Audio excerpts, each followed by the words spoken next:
Welcome, everyone. We are looking at the chocolate collection, lesson 2.1. We're getting started with activity 2. So, the first thing you're going to do is watch the video. You can find it in Amplify. You can also find it inside the lesson in Google Classroom. And you're going to do a quick watch of the video and think about what it means to maybe evaluate and reconsider something that is so common right now.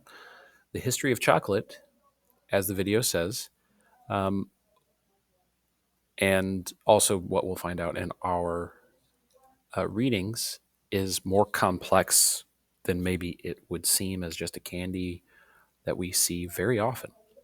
So, what was a surprising fact that you saw in the video? Um, what else was it maybe used for? And what is an ancient culture that consumed chocolate? So those are some things that we might find out in the video. We go then to card 2, and we're actually just going to think about things that you already know about the history of chocolate. Have you heard anything? Have you read anything prior to today? And the answer can also be nothing. Maybe what you know is what you've seen in stores. It's bars, it's M&Ms, it's in ice cream, it's in all kinds of desserts. Maybe that's what you know about the history. And then we're going to move on to activity 3.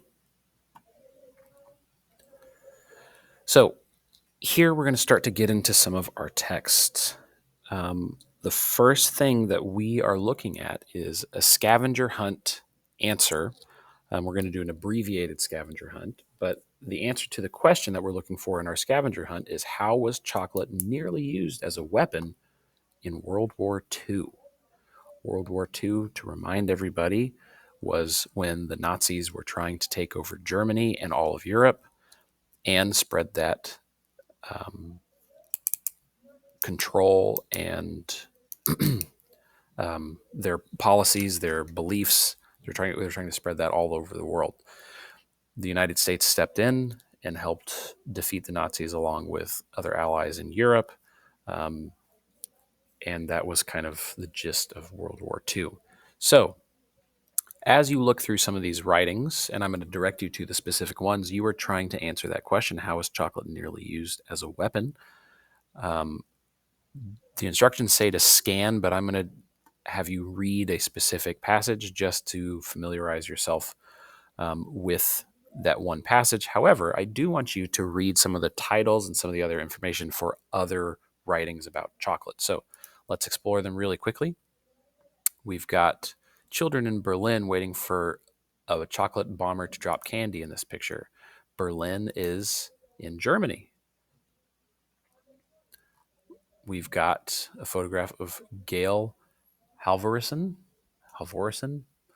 And this article was written to commemorate an American Air Force pilot who made a name for himself by dropping candy, chocolate candy, over German cities like Berlin, and dropping goods, necessary goods, to German civilians that they were not able to get during the war or after the war. And the article title is "The Pilot Dropped Candy into the Hearts of Berlin." It was written by ABC News and it was published on July 25th, 2008. So about 15 years ago. Gail Horvison, who at the age of 87 still flies, does a candy drop at American schools as a way of helping understand that a little kindness can go a long way. So that's an article about a pilot who dropped candy from his airplane down to children. The next is Joanne Harris's novel Chocolat, which is French for chocolate, is narrated by a single mother who moves into a small French town with her daughter, Anouk, and she opens a gourmet chocolate shop. So, during this time, that it took place, people are refraining from chocolate during Lent. Some of you might practice that kind of in the winter and spring semester time of year when it takes place. So this is a fictional story written by Joanne Harris about chocolate and its power to connect people um, in a foreign country. But what you are going to read fully is the letter from Lord Rothschild to Lawrence Fish. It is only 2 minutes long, but you need to answer the questions. And do you find the answer to how was chocolate nearly used as a weapon in World War II? Yes, you do. This is where you find the answer. So you'll click yes. Make sure you answer each of these clearly in a complete thought. Support your answer with evidence. You're going to have about 10 minutes to complete this activity. I'm sorry, 8 to 12 minutes. And if you finish it faster, all the better, because you're only reading for 2 minutes here. So I would encourage you to, as you read, highlight the evidence that you think you might use to answer these questions.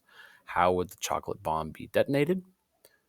What information does the writer say he does not have about that chocolate bomb? So you're looking for does not have. And why did it fail? So highlight evidence as you go. You should have 3 different highlights as you read, and then we're going to move on to activity 4. We've got another scavenger hunt question. How many beans are needed to make 1 pound of chocolate? Chocolate comes in beans. Maybe some of you knew that. Maybe some of you did not. So again, the practice here, we want to scan, but I'm just going to help you with this, make it a little bit faster. Chocolate from American Smooth. So this is by Rita Dove, published in 2004. We have a poem. We haven't seen a poem in a long time. So a poem about chocolate, velvet fruit, exquisite square, I hold up to sniff between finger and thumb. How you numb me with your rich attentions. If I don't eat you quickly, you'll melt in my palm. Pleasure seeker, if I let you, you'd liquefy everywhere. Knotted smoke, dark punch of the earth, night and leaf, for a taste of you, any woman would gladly crumble to ruin. Enough chatter. I am ready to fall in love. All right, that is a poem about chocolate, and we're trying to figure out how many beans it takes. Well, that poem tells us a lot about somebody feels about chocolate, but not about the beans. No Chocolate for You, when Wolfgang Amadeus Mozart, that is Mozart, was composing his musical masterworks in the mid to late 1700s, he noted that all was not fair when it came to hot chocolate. In fact, he wrote a scene in his opera, Così fan tutti, that illustrates how your position in society determined whether or not you were permitted to enjoy chocolate. Do we think after reading this that it's going to tell me the exact number of beans it takes to make chocolate? Probably not. How many beans? Is it fair to eat chocolate? From Skipping Stones. Today, most cocoa comes from plantations in Africa that use slave labor. Interesting.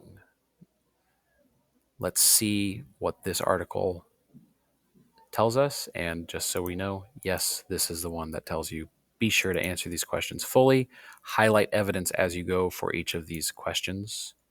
And then you are going to hop over to activity 6, where you're going to look at these pictures and answer the questions about them. So, did you find the answer? We have another scavenger hunt question. In this image, for which people was chocolate critically important? Was the answer in this image? Was the answer in this image? Lastly, you're going to spend about 12 minutes writing about the prompt. Choose one of the images to study again using the details from the image. Describe whether the image makes you think chocolate is either a luxury or a necessity for humans.